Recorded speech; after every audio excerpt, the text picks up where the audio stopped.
Imagine that you wake up one day to find yourself born as an ant. There are three possibilities. Either you are born as a queen, your mission is to eat and lay eggs, or as a male, live a short life, your mission is to eat and mate, and you die shortly afterward. Or the worst possibility is to be born as a female worker. You're not even a complete female, you can't lay eggs. But you are not a lucky person. So you are born as a worker in the colony. You live the first weeks of your life in comfort, eating to transform from a larva into an adult. And this is the only comfort you will get. Once you become an adult, you assume your duties in the colony, including cleaning and caring for the queen and larvae, feeding them, transporting eggs, and more. As days pass, you become old enough to go outside the colony to collect food. And because you are an ant, you are on the menus of many other animals and insects. So throughout your search for food, you look around to avoid danger. You do not want to be caught by a bird or attacked by a spider. But suddenly, you fall into a hole that you did not notice, and you discover that this hole was made by an insect called the antlion, and he is now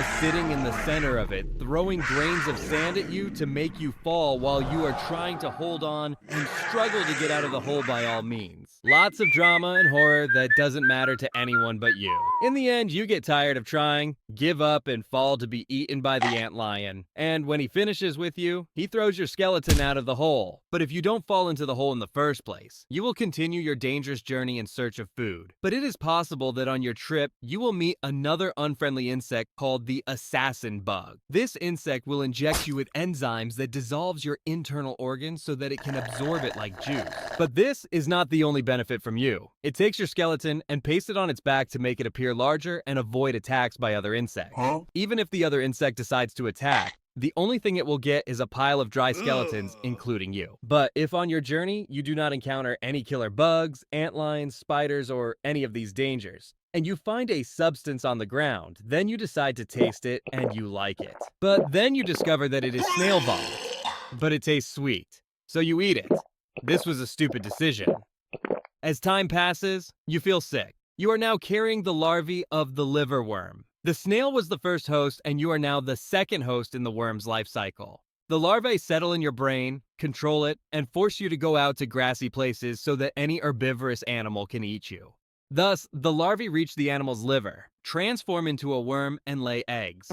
The eggs come out with the animal's waste, and the snail feeds on the animal's waste. Once the eggs hatch, the snail vomits the substance containing the larvae, and this substance is eaten by the ants. So the larvae control them, and the animal eats it, and so on. But if you did not decide to eat this substance and found better food and decided to return to the colony, and on the way you encounter a friendly ant that wants from you a portion of the food that you ate and stored in your social stomach and not in your regular stomach. Since you are an ant, you have two stomachs, one of which is for storing and transporting food, and the other is a normal stomach. Also, since you are an ant, your eyesight is weak. So the only way you recognize friends is through your antennae, and indeed, he touches your antennae and gives you a sign that he is a friend. So you give him some of the food stored in your stomach for the larvae. You have just been scammed and deceived. This is not a friend, and it is not even an ant.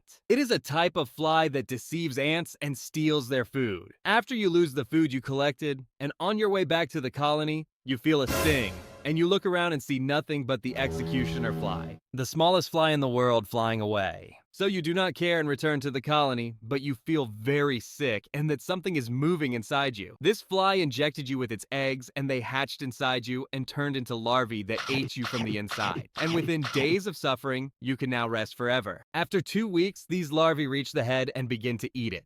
And after a full month, these larvae turn into flies and emerge from the head in a scene from horror movies.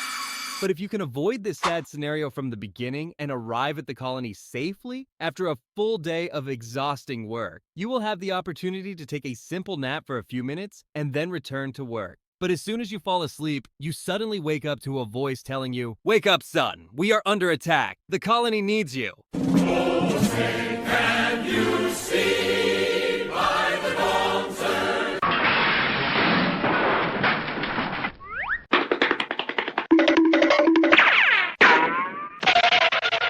Go back and fight, you coward! You do not find any way to avoid combat. So you enter a battle with the enemy with a high probability of death. And if you die, you will not receive honors, burial ceremonies, or a military funeral. But your body will be turned into lunch for the rest of the colony. This was my friend! And this is the ultimate sacrifice. But some species of ants take the concept of sacrifice to the next level. Explosive ants in Malaysia, when the colony is attacked, behave suicidal.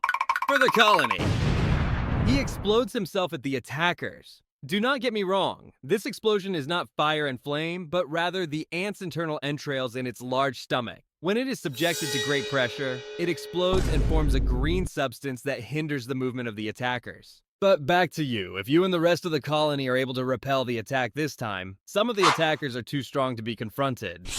These dangerous events are routine tasks in your life that are repeated day after day. After you become old and have lived a long life for 2 full years, or sometimes less, and you want to have some calm and a comfortable retirement, one of the colony members comes to you and says your mission to defend the colony is not over yet. And while you are standing guarding the entrance to the colony, you remembered an old prophecy that you had heard about since childhood, about the doomsday of ants and the yellow death that would descend from the sky. Suddenly, without warning, you found that the prophecy was now being fulfilled. You looked at the sky and found the yellow death descending from it. Bravely, you decide to block the entrance to the colony with your body and say your last heroic words. I am not afraid of death. I have fought alongside brave ants in great battles, and I have fought strong enemies who deserve respect. I have lived a true life.